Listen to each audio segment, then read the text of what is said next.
Hey everyone, welcome back to LittleMoeGaming at lunch.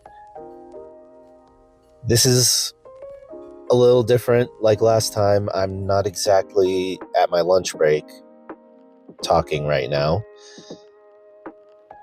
It's actually about 5:45 in the morning right now, and I am in the parking lot outside of a sleep center where I just got finished with my first ever sleep study. So I'm going to start this episode off by telling that story. And then I'll get into the meat and potatoes of the episode, which will be the PlayStation State of Play from yesterday. And just my thoughts on that, go over a few games that really stood out to me. Happy Friday, everybody.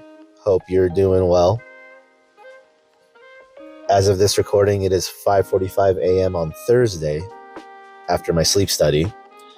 So to get into it real quick, last week I got my test results from an at-home sleep study that I did, and I was positive for severe sleep apnea. I was like, cool, okay, so I have sleep apnea. It's a very common thing. I know some people who have it. One of my best friends has it. But my doctor said that mine was a little severe, so they wanted to do an in-lab sleep study before they put me on a CPAP machine, which if you don't know what that is, it's a machine that you use at night to help you breathe while you're sleeping. Because I guess sleep apnea is where you stop breathing while you're sleeping, or you're choking from time to time. Excuse my voice. Again, I just woke up from this sleep study.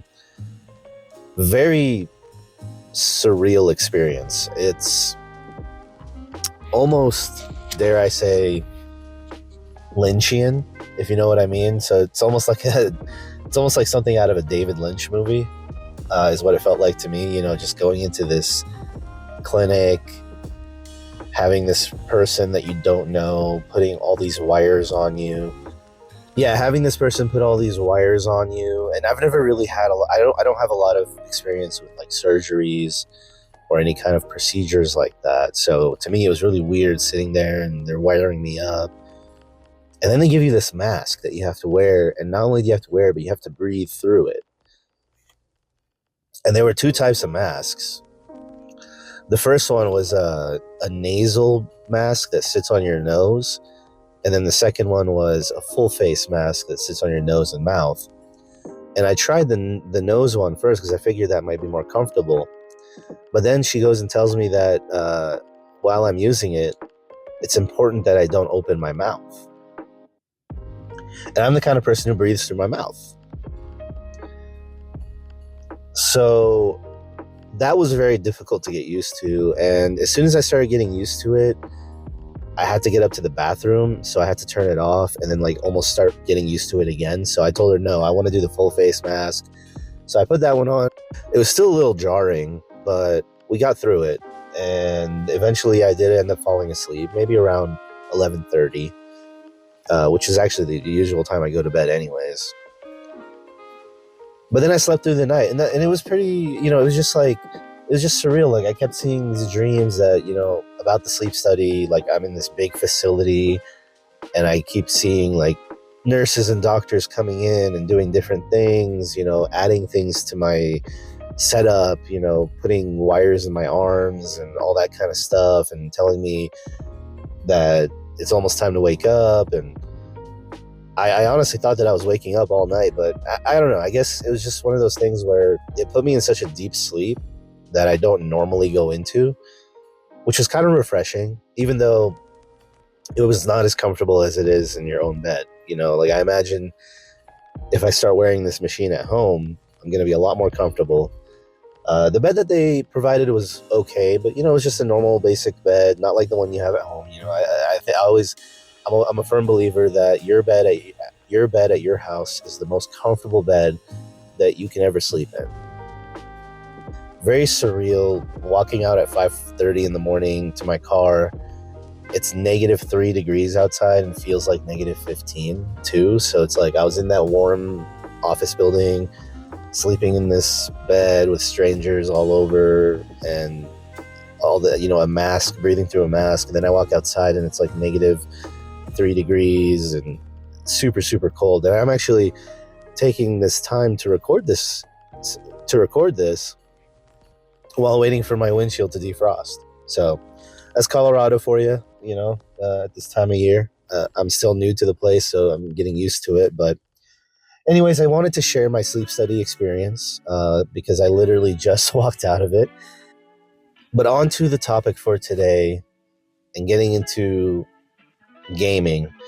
Yesterday, PlayStation had their State of Play. It was about 45 minutes long.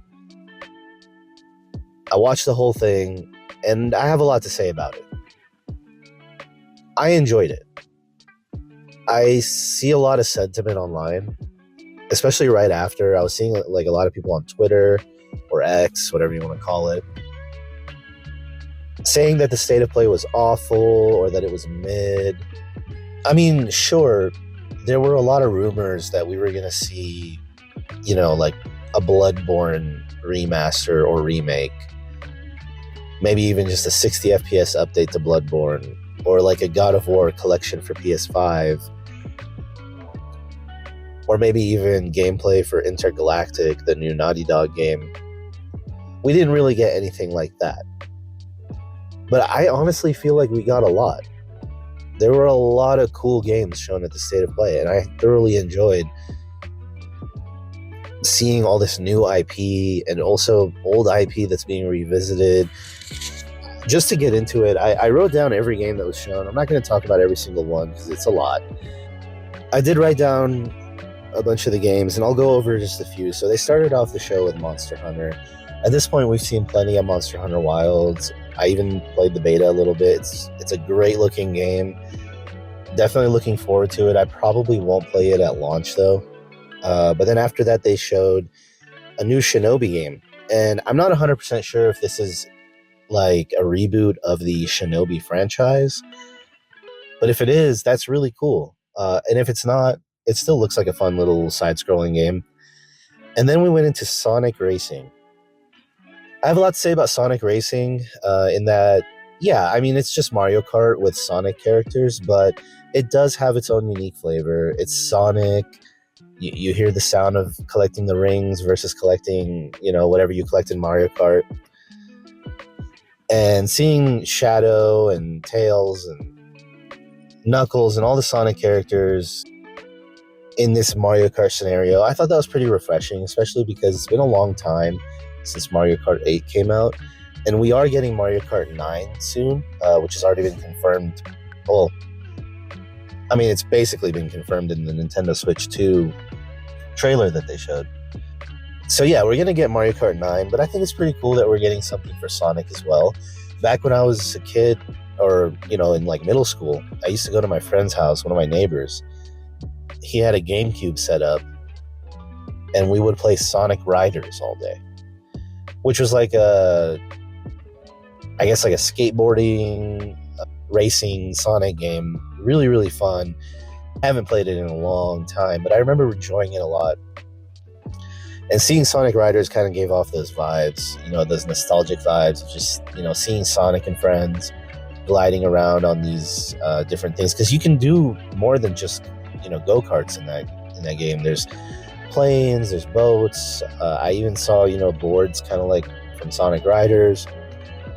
So yeah, Sonic Racing looks really cool. Definitely looking forward to that one. And then they showed Digimon Story Time Stranger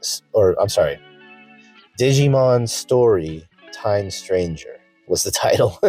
But yeah, that one looks insane. Now, I am not a huge Digimon person by any stretch of the imagination, but I did watch a good amount of Digimon growing up, and I think getting a whole RPG in the Digimon universe is pretty cool. I don't know much about it. I just saw the trailer that was in the video. I didn't really do too much reading on it, but it looks pretty cool. Then they showed a bunch of stuff after that, and this is where I'm going to start to skip some stuff, but the first big game that stood out to me was Lost Soul Aside. I remember seeing a trailer for this game a long time ago, hearing that it was being made by one developer, which is really crazy because even at that time, it looked really good. I mean, the graphics looked good and it looked really intricate. And apparently, that one developer has become many, and now he's being published by Sony. So it's become a much bigger project, and I mean, it looks absolutely incredible. It's one of those things that you want to take it with a grain of salt in the trailer because, there's definitely some gameplay elements in the trailer that look a little too good to be true. There was some traversal mechanics that I saw, like running and gliding in the air and being able to conjure up like platform to be able to fly on, and then flying with wings and all that. I wonder if that's something that's going to be accessible for the most part, or is it going to be something that we can only access a few times, maybe in certain gameplay moments during the story. Only time will tell, but it looks absolutely incredible either way, and I'm definitely looking forward to that. It looks unique. So then after that, they went through a few things like Pirate Yakuza, Dave the Diver, Yakuza collab. I love Yakuza, but hey, it's just another Yakuza game, so we'll definitely look forward to that. I haven't played Dave the Diver yet. And then a few other things they talked about, but the next big thing I want to talk about was Directive 8020, another chapter in the Dark Pictures anthology. I played a couple of the Dark Pictures games. They're really good. I played Until Dawn. Absolutely fantastic. I haven't played The Quarry yet, but Supermassive Games knows what they're doing with this style, and this looks like a sci-fi horror, really, really cool concept. Almost gave me Event Horizon vibes. If you haven't seen that movie, I highly recommend it. It's just like the space horror movie. Definitely looking forward to that. I'm always down for new cinematic story game experiences like that. And then a couple games later, they showed some more footage of Midnight Walk. Now, I remember seeing this one. I forgot when they showed it off, but I thought it was really unique. It's like this first-person shooter that takes place in like this claymation world. I think they use actual claymation, which is really impressive, and it looks absolutely incredible. I mean, not much to say there. Just looks incredible, looks unique. I definitely want to play it. It says it'll have PSVR 2 capability, so that would be pretty cool as well. And then let's talk about Onimusha for a second. So I don't have a lot of experience with Onimusha, but this is an old franchise that Capcom seems to be revisiting and bringing back the same way they did with Resident Evil. I did pre-order the Onimusha. I think it was like a remaster of Onimusha 1 that they released for PS4 back in the day. And then it got super expensive, so I never bought it. I never really knew about it either, but when I knew about it, it was really expensive. And then they reprinted it. So I did pre-order the reprint. It was like $25, I think. So when that comes in, I definitely am going to play that. That's the first game. And then they're remastering Onimusha 2, which will come out on May 23rd. Really looking forward to that. And then next year, 2026, we're going to get Onimusha Way of the Sword, which is going to be the newest entry in the franchise. And it looks absolutely incredible. Again, I don't know much about Onimusha, but just like Ninja Gaiden recently, which was shown, it seems like, companies want to go back to those old IP and bring them back in a new way. And I'm all for that. I mean, I'm going to talk about that near the end of the video, but I think that's really important. And I think it's really cool that, we're seeing that more often now. Same thing with Metal Gear Solid Delta Snake Eater. Official release date, August 28th. Really looking forward to that. We got a new trailer that looked really incredible. You can definitely tell they took their time crafting this and, making it like a true remake of the game, which I'm really excited to experience. And then right after Metal Gear Solid, they talked about a game called Hell Is Us. I remember seeing this back when they announced it, and it's this really surreal looking game, almost in the vein of Death Stranding, but I still think it probably seems a little more unique in its own way. I mean, what more can I say than it just looks really exciting, especially with this new trailer we got. The gameplay looks great. The story is really enticing. It seems really, really out of left field and weird, which I'm all for. I love that stuff. I love really weird things, unique things, and Hell Is Us definitely looks like that. Lies of P is getting a big DLC. It's a game that's been on my backlog. I definitely want to play that, so I'll probably play it in the coming months. And this one kind of hurt me. This one, I'm not gonna lie, this one kind of hurt me. We're getting a Days Gone remaster. If you watch my Game of the Year video, which was the second video I uploaded when I started, this channel, my Game of the Year was Days Gone. I played it all last summer, absolutely loved it. It was amazing, fantastic experience. I wish that they would have remastered it before, because I would love to experience it in like 60 frames a second, with updated, all the updates that they're going to add in there. Although the game was honestly very beautiful and it played very smoothly, even at 30 frames. I have no complaints. But, if they're going to be adding stuff to it, I would have loved to experience it the first time, because I'm not going to replay it. I mean, I love the game. It was my Game of the Year for sure. I personally would probably pay for the $10 upgrade. Or if they released the remastered version physically, I wouldn't mind picking it up for the collection, because I don't have Days Gone physically right now, and it's definitely a game that I want to buy physically, because it really did mean a lot to me.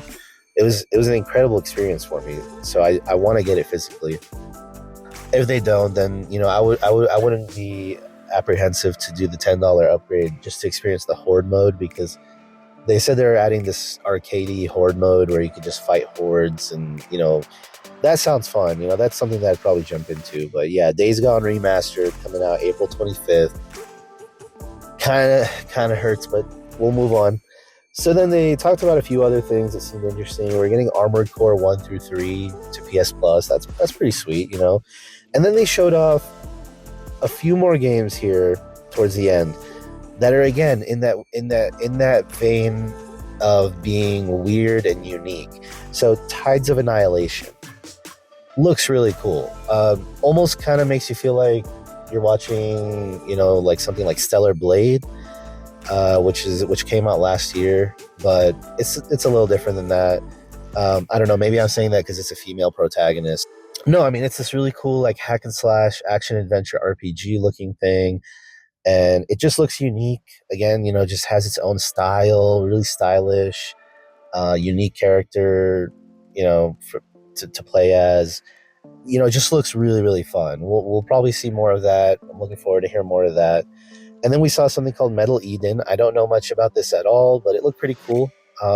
Something to keep an eye on. I think it's like this sci-fi shooter robot AI thing. I don't know. I honestly don't remember the trailer that well, but I remember it stood out to me and I wrote it down. So, and then we saw some gameplay of a game called Mind's Eye.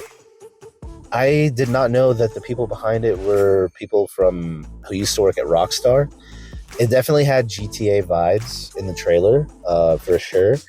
But it looks so cool. It was like this cyberpunk aesthetic. It has to do with AI and mechs, robots and all that. And action adventure in the vein of like GTA, Saints Row. Third person action adventure. Has like a unique character that you play as. It looks sick. That's all I can really say about it. It looks sick.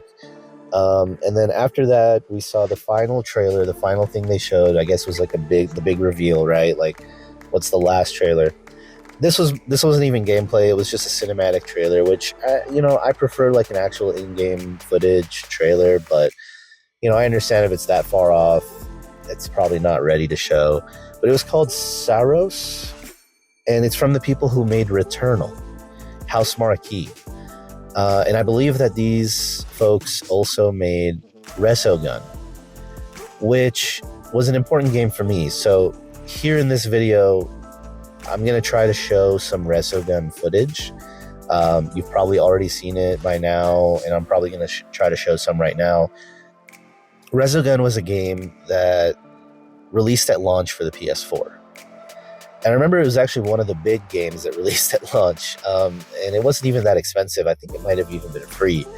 I don't remember. But it was like this, shoot 'em ups, shmups style of game, showing off all the voxels that were possible on the PS4. And it was really cool. And it had really cool music to it. I remember playing it. I have a lot of nostalgia. Like, it's kind of a core memory of it being one of the first games I downloaded on the PS4 and playing through that. Of course, I didn't get that far. It's an arcadey, shmup style of game. I'm not really good at those. I don't get far in them. So, but I do remember that. I mean, there's definitely a core memory for me with that game and a little bit of nostalgia. And then they made Returnal on the PS5, which was a PS5 launch game. And I have dabbled with that game a little bit. I haven't fully played it, but that's an incredible third-person shooter, roguelike. I do want to get more into it because the gameplay actually is very satisfying and it's fun. So yeah, this is a new game announced from them. I don't know anything about it besides it seems like, the main character, I think he's an actor that I recognize from, there was a show I watched over the summer. It was one of those like Netflix horror shows, like 10 episodes for the season and that's it. I forgot the name. It was something like Midnight Mass. There was a character in that show, Midnight Mass. He was the Muslim police officer. If I'm not mistaken, and I'll confirm it before I even post this video and put in like a little voice note to confirm whether it is or isn't. Yes, it is. But I think that actor is playing the main character in that game. And then it seems like he's fighting some sort of like a sun god or something like that. I don't know. So really cool, really interesting. I'd love to see how that game comes out. But yeah, that was the PlayStation State of Play. And before I end the video here, this is going to be a little bit longer, due to my sleep, explaining my experience with the sleep study and talking through the state of play. So I hope that you are enjoying this, and if you are, please subscribe, leave a like, let me know. But before I end this video, I just want to talk about something that I really appreciate from the gaming industry right now, and it's a lot more unique experiences coming out. Unique experiences and kind of going back to what we used to see in the early 2000s. I didn't have a PS1 growing up, and when I got a PS2, I didn't really buy that many games for it. But I remember going into GameStop, getting magazines, and seeing ads for all these games. And they all looked so unique.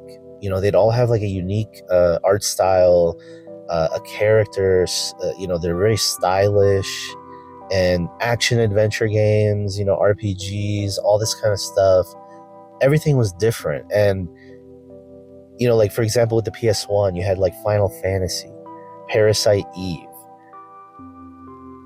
Legend of Dragoon, games like that, Metal Gear Solid. And seeing all these different games in the magazines and not knowing anything about them except for the images that I'm seeing and the stylish characters and all that stuff. And I feel like, I don't know, for a long time, a lot of the games that were coming out were pretty much the same, especially during the PS4, Xbox One era. At least, I don't know, this is kind of what I remember it being. It was like an open world fest where everybody was just trying to make the next big open world game. And, that's what we were getting. Even Metal Gear Solid 5, The Phantom Pain, went that route and tried to make an open world game. Now, I love Metal Gear Solid 5, for my own reasons. I'm not bashing on the game in any way, shape, or form. But, it tried to chase the open world trend. And that was the big thing, right? I mean, the Assassin's Creed open world model, the Far Cry open world model, the GTA open world model, that was the thing. And I just feel like a lot of games in the PS4 era lacked that unique style. And, now we're getting a lot more experiences that are a lot more tight, like 12 to 15 hour action games, 20-hour action games. Not everything is trying to be a 50+ hour RPG anymore. And we're starting to get back to that point where we're seeing really interesting, unique things. Even like with the Xbox Direct, when talking about Clair Obscur Expedition 33, that new turn-based RPG that's coming out, I think in March, actually. Really looking forward to that. I talked about that in my first episode of this Gaming at Lunch series. But even that game, like I heard that's probably going to be like a shorter JRPG experience, maybe like 20, 25 hours. And that's okay. We don't need every game to be this big, massive 60+ hour open world thing. Some games did it and they thrive with it, like Breath of the Wild. That was an incredible experience, but not every game needs to be that. And I just really appreciate that we're starting to get back to that. We're starting to get back these shorter, tighter, more unique experiences. So that's why the state of play to me was really cool, because we saw a lot of new IP that is probably going to be like that. Probably not going to be that long, probably not going to be that much of a time investment, but they're just going to be like these really cool experiences. Especially, gaming as an adult, when I barely have time. I'd like to play a game that I can finish in a matter of 2 weeks, 3 weeks, rather than having to spend 2 months playing it. So anyways, that's a little Mo gaming for you. Just wanted to share my sleep study experience. I'd love to hear from you in the comments if you've done a sleep study. How was it for you? And also, how did you feel about the state of play? But my windshield went ahead and defrosted, so I'm going to go ahead and head home. Take care.